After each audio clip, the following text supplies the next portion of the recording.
বছর পরে আবার ফিরে এলো মাহে রমজান। একটি বছর পরে আবার ফিরে এলো মাহে রমজান। মুমিনের হৃদয়ে পড়ল সারা, মুমিনের হৃদয়ে পড়ল সারা, উঠল জেগে নতুন প্রাণ। একটি বছর পরে আবার ফিরে এলো মাহে রমজান। বলেন একটি বছর পরে আবার ফিরে এলো মাহে। আল্লাহ তাআলার তরে রোজা পালন করো হে গুনাহগার, নিজের হাতে দিবেন তিনি সিয়াম সাধনার পুরস্কার। আল্লাহ তাআলার তরে রোজা পালন করো হে গুনাহগার, নিজের হাতে দিবেন তিনি সিয়াম সাধনার পুরস্কার। রমজানের রোজা পালন আল্লাহ তাআলা ফরমান। একটি বছর পরে আবার ফিরে এলো মাহে রমজান। একটি বছর পরে আবার ফিরে এলো মাহে রমজান। আলহামদুলিল্লাহ বলে এক বছর পরে আমরা আবার রোজা পেয়েছি। এ মাস হচ্ছে রহমতের মাস, বরকতের মাস, ক্ষমার মাস। প্রিয় ভাইয়েরা, রোজা হচ্ছে, রমজান হচ্ছে ইবাদতের মৌসুম, ইবাদতের একটা মৌসুম। মনে করেন বাংলা মাসের শুরু হয়েছে বৈশাখ মাস, ইংরেজি মাসের শুরু কোন মাস? জানুয়ারি মাস। আরবি মাসের শুরু হয়েছে মুহররম মাস, আর ইবাদতের শুরু হয়েছে রমজান মাস। সুবহানাল্লাহ বলেন। যেমন আম গাছে আম 12 মাস ধরে না, বছরের 12 মাস কাঁঠাল গাছে কাঁঠাল ধরে না, ঠিক তেমনি আসমান থেকে রমজানুল মুবারকে যেমনি মালিকের দেয়া নসরত রহমত বরকত ঝরে 12 মাস এমনি ঝরে না। ঠিক কিনা বলেন? রমজানুল মুবারকে আল্লাহ তাআলা স্পেশাল ভাবে বান্দার জন্য রহমত বরকত বরাদ্দ করে দেয়। তিনি বলেন ফুতিহাত আবওয়াবিল জান্নাহ, জান্নাতের সব দরজাগুলো আল্লাহ রমজান মাসে খুলে দেয়, আর জাহান্নামের সব দরজাগুলো বন্ধ করে দেয়া হয়। এই এক মাস যত জাহান্নামী আছে তাদের জন্য জাহান্নামের শাস্তি বন্ধ আছে। কোন সুবহানাল্লাহ। আমি আপনি রমজানের মর্তবা না বুঝলেও মৃত ব্যক্তিরা ঠিকই বুঝতেছি। ঠিক কিনা বলি? আমার আপনার মা বাবা, স্ত্রী, সন্তান সন্ততি যারা কবরে, তারা কিন্তু রমজানের হাকিকত টোটালি বুঝতেছে। আমি আপনি বুঝতেছি না। রমজান যখন আসে তো আল্লাহ তাআলা জান্নাতের দরজাগুলো খুলে দেয়, আর রমজান মাসে যদি কেউ ইন্তেকাল করে জাহান্নামের দরজা যেহেতু বন্ধ, নিশ্চিত জাহান্নামী ইন্তেকাল করলেও কবরে দিছেন তো সে জান্নাতে ঢুকে গেছে। সুবহানাল্লাহ। এই জন্যে আমরা সব সময় রমজান মাসের ইন্তেকাল কামনা করি। ঠিক কিনা বলে? গোটা এক বছর একটা মানুষ অপেক্ষায় থাকে আর দোয়া করে, আল্লাহ মরণ যদি দেন তো রমজানে দিয়ে। রমজান মাস হলো এক বরকতি মাস, রমজান হলো ইবাদতের মাস। এই জন্য আল্লাহ তাআলা রমজানে অফার দিছে। অফার কোনো বাজারে যদি নতুন দোকান দেয় তো দোকানদার বলে আমার দোকানে খাইলে 30% ডিসকাউন্ট। ঠিক কিনা বলে? এই যে কোম্পানিগঞ্জ বাজারে পোলাপান যাও, রেস্টুরেন্টে যাও, 3 স্টার হোটেলে যাও, তো বইলা দেয় 1 মাস নতুন দোকান দিছি, নতুন দোকান দিছি এজন্য অর্ধেক দাম, ঠিক কিনা বলেন? অথবা কোনো নতুন দোকানদার বলে আমার দোকান থেকে একটা কাপড় কিনলে আরেকটা সাথে ফ্রি, কিন্তু আসমানের মালিক আল্লাহ একটার সাথে একটা ডিসকাউন্ট দেয় নাই। আল্লাহ কয় একটা করবি তো 70টা দেবে। দুনিয়ার কেউ এত বড় অফার দেওয়ার মতো সুযোগ নাই। আমার আল্লাহ কয় দুনিয়ায় যদি তুই রমজান মাসে আল্লাহর দরবারে 1 টাকা দান করস তো আমি 70 গুণ বাড়াইয়া একেরে 70 বানায়া দেব। কোন সুবহানাল্লাহ। আমি আপনি রমজানের মর্তবা বুঝলাম না। আমার আপনার রমজানের আগে যে হায়াত, রমজানের ভিতরেও এই হায়াত না। রমজান আসলে পুরা টোটাল সমাজ চেঞ্জ হয়ে যেতে হবে, রমজানের আমেজ তৈরি হইতে হবে। কারণ এই 1 মাস হচ্ছে ট্রেনিং, বাকি 11 মাস হচ্ছে ডিউটি, ঠিক কিনা বলে? সেনাবাহিনীতে যদি কেউ চাকরি নেয় দেখবেন তার 6 মাস ট্রেনিং করায়, ঠিক কিনা বলে? এখন আরো বাড়ছে, এখন 1 বছর ট্রেনিং করায়। 1 বছর ট্রেনিং দিয়া দেখবেন তার 26 বছরের চাকরির ট্রেনিং দেওয়াই দেয়, ঠিক কিনা বলেন?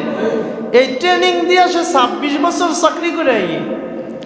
আর এই রমজানুল মুবারকে মুমিনের ট্রেনিং, ইবাদত করবেন, নামাজ পড়বেন, কোরআন তেলাওয়াত করবেন, এইটা দিয়ে আপনি বাকি 11 মাস এই ট্রেনিং দিয়ে চলবেন।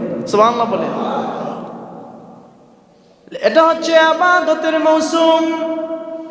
কেউ যদি এই মাসে একটা নফল ইবাদত করে, নফল, শুধুমাত্র নফল একটা ইবাদত করলো, আল্লাহ কয় রমজানের পরের মাসে একটা ফরজ ইবাদত করলে যত সওয়াব, রমজানে একটা নফল করলে তত সওয়াব।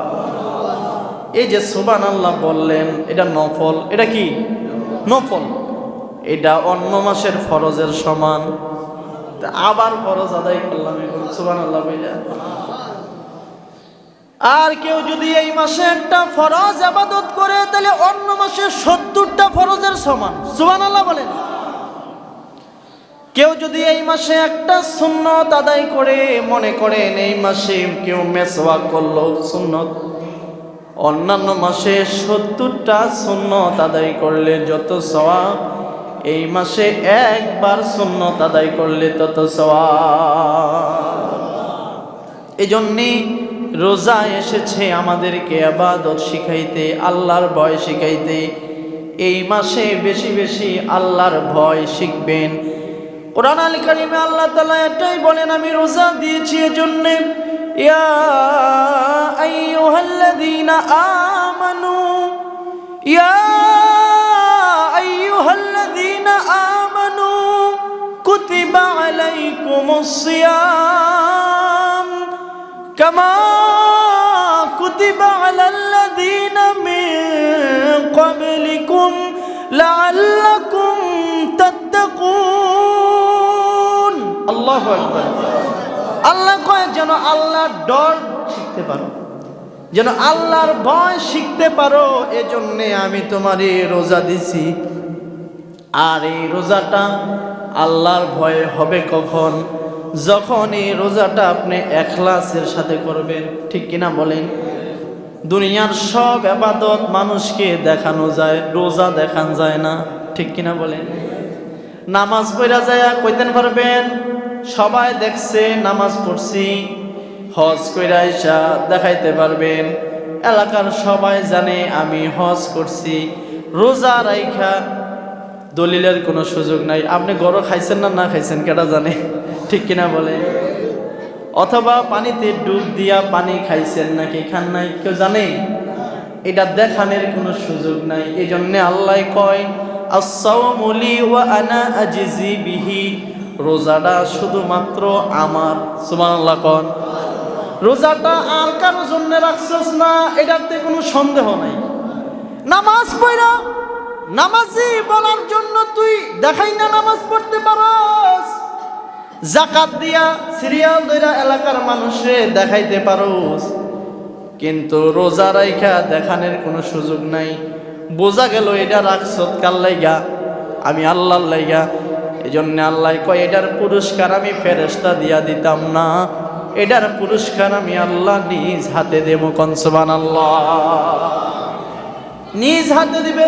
আবার অন্য আয়াতে আল্লাহ কয় ক্বালান নবী সাল্লাল্লাহু আলাইহি ওয়াসাল্লাম قال الله تعالى الصوم لي وانا اجزى به, রোজা হইছে আমার বান্দারে, তোরে এত বড় পুরস্কার দেওয়ার মতো দুনিয়ায় সৃষ্টি জগতে কিছু নাই। আমি আল্লাহ তোর রোজার পুরস্কার হিসেবে আমি নিজে আল্লাহ তোর হইয়া গেলাম। বলেন দেখি আমার আল্লাহর চেয়ে বড় আর কিছু আছে নাকি? আমার আল্লাহ সব চাইতে বড়। আল্লাহু আকবার, আল্লাহ সব চাইতে বড়। আল্লাহ কই জন্য আমি নিজেই তোর পুরস্কার। এই জন্যে এই রোজাটা ইবাদতটা হইতে হবে ইখলাসের সাথে, ঠিক কিনা বলেন? এই জন্যে রাসূল বলেন মান সামা রমাদানা ঈমানান ওয়া ইহতিসাবান গুফিরা লাহু মা তাকদ্দামা মিন যামবি। কেউ যদি দিল থেকে আল্লাহরে ডরাইয়া রোজা রাখে, তো রোজার আগ পর্যন্ত তোর জীবনের যত গুনাহ আমি আল্লাহ গুফিরা লাহু মা তাকদ্দামা মিন যামবি, সব গুনাহগুলো ধুয়ে মুছে সাফ করে দিব। কোন সুবহানাল্লাহ। কেউ যদি দিল থেকে আল্লাহকে ভয় পাইয়া রোজা রাখে, সে যত বড়ই পাপী হোক না কেন, আল্লাহ তাআলার ওয়াদা আল্লাহ সব গুনাহ মাফ করে দিবে। তাহলে বলেন এই রোজা হচ্ছে একটা রিফ্রেকশন, এই রোজা হচ্ছে একটা রিফ্রেকশন। মোবাইল হ্যাং মারলে রিফ্রেশ মারে না? তাহলে মোবাইলের যত সমস্যা আছে এই রিফ্রেশ মারলে মোবাইল আবার নতুন হয়ে যায়, ঠিক কিনা বলেন? এই রোজা আসলে পরে যদি কেউ ইয়াকিনের সাথে ইহতিসাবের সাথে রোজা রাখে, তো মালিক বলে তোর আগের সব গুনাহ রিফ্লেকশন দিয়ে আমি মুছা দিলাম, নতুন কইরা তোর আমল শুরু। সুবহানাল্লাহ।